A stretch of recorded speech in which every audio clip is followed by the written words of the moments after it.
વધુ વિગતે વાત કરવા માટે જોડાઈ રહ્યા છે ગાંધીનગરથી સંવાદદાતા કિંજલ મિશ્રા। કિંજલ, આ સમગ્ર ગતિવિધિઓને લઈને જો આજનું આ સત્ર જે 3 દિવસનું શરૂ થવા જઈ રહ્યું છે, કેટલું મહત્વપૂર્ણ બની રહેશે? કયા એવા વિધેયક છે કે જે રજૂ થશે અને ખાસ કરીને વિપક્ષની રણનીતિ શું જણાઈ રહી છે? કિંજલ, जी बिल्कुल। આજની જો વાત કરવામાં આવે તો સૌથી મહત્વનું બિલ છે એ કાળા જાદુને લઈને બિલ છે।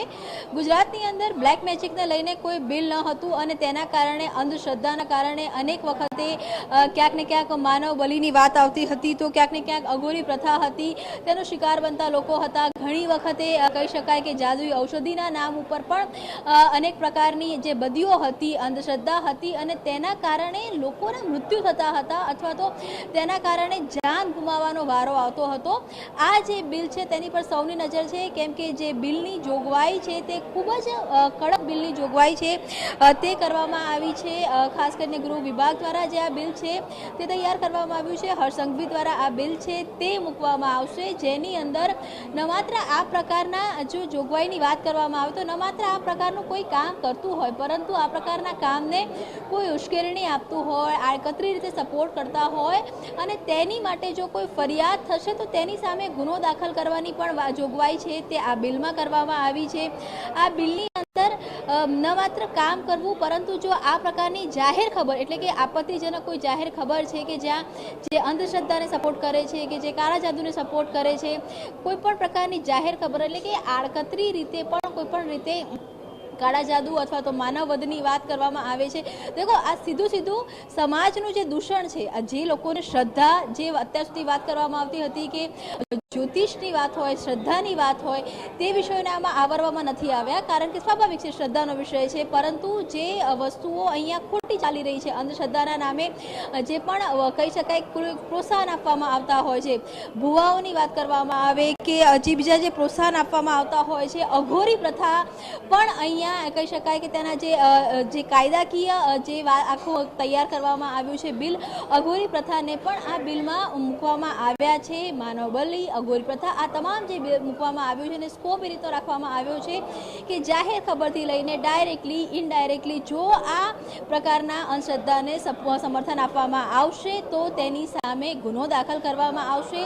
આ ગુનાની અંદર 6 મહિનાથી લઈ અને 7 વર્ષ સુધીની જે સજા છે તે સજા ફટકારવામાં આવશે। તેની સાથે જ 50,000થી લઈને 5 લાખ સુધીનો દંડ છે તે ફટકારવામાં આવશે। ગુજરાતમાં અનેક વખતે નાની બાળકીઓથી લઈને અનેક મેલી વિદ્યાના કારણે થઈને, અંધશ્રદ્ધાના કારણે થઈને મૃત્યુના મુખમાં ગયા છે, તો તેને રોકવાનો આ જે પ્રયાસ છે અને તે માટે આજના સમગ્ર દિવસની કાર્યવાહીની અંદર આ જે બિલ છે તે સૌથી મહત્વનું છે। હાલાકી જે શરૂઆત છે તે ટૂંકી મુદતના પ્રશ્નોથી થવાનું છે, ત્યારબાદ 90 મિનિટનો જે સંકલ્પ છે મુખ્યપ્રધાનનો તે રહેવાનો છે અને ત્યારબાદ આ જે બિલ છે બિલ મુકાશે।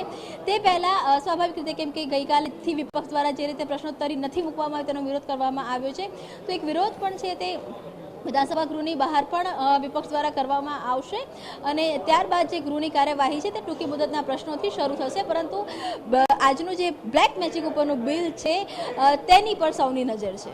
બિલકુલ, આભાર કિંજલ। તમામ ગતિવિધિઓ પર આપ નજર રાખજો। તો કિંજલ જણાવી રહ્યા તે પ્રમાણે ચોમાસુ સત્રની આજની તમામ ગતિવિધિઓ તો તેમણે જણાવી, પણ સૌથી વધુ આજે જેની પર ધ્યાન રહેવાનું છે એ કાળા જાદુ અંગે જે બિલ ગૃહમાં રજૂ થવાનું છે તેને લઈને છે। કાળા જાદુ અને માનવ બલિદાન જેવી ઘટનાઓને ડામવા માટે આ બિલ અત્યંત મહત્વપૂર્ણ બની રહેશે। સખત સજા અને વિવિધ પગલાંની જોગવાઈઓ પણ આ બિલની અંદર કરવામાં આવી છે, જેમાં 7 વર્ષની જેલ, 50,000ના દંડની જોગવાઈ છે। આ ઉપરાંત સામાજિક આફતોને અટકાવવા માટે આ વિધેયક અત્યંત મહત્વપૂર્ણ બની રહેશે। જે માહિતી અગાઉ આપશ્રીને આપેલી છે એ પ્રમાણેના 5 બિલ રજૂ થશે અને છેલ્લા દિવસનો પ્રસ્તાવ માનનીય અમિતભાઈ ચાવડાનો છે। આમ 3 દિવસ વિપક્ષ અને પક્ષ બંને પક્ષો મળી સાથે ગુજરાતની ચિંતા કરશે અને ગુજરાતના મહત્ત્વના વિકાસના પડાવમાં દરેક વિધાનસભાનું સત્ર એ નવા વિકાસના આયામો અને કાયદાની રીતે સક્ષમ બને એ પ્રકારનું આ ચોમાસું સત્ર રહેશે। ગઈકાલે જુનિયર અને સિનિયર રેસિડેન્સ ડૉક્ટરો આવ્યા હતા, એમની ચિંતા પણ વ્યાજબી છે। બંગાળમાં બનેલી ઘટના અને ઘટનાના ઘેરા પ્રત્યાઘાત સમગ્ર ડૉક્ટર આલમમાં પડ્યા છે, પરંતુ બંગાળની પરિસ્થિતિ અને ગુજરાતની પરિસ્થિતિ અલગ છે। સુરતથી સમાચાર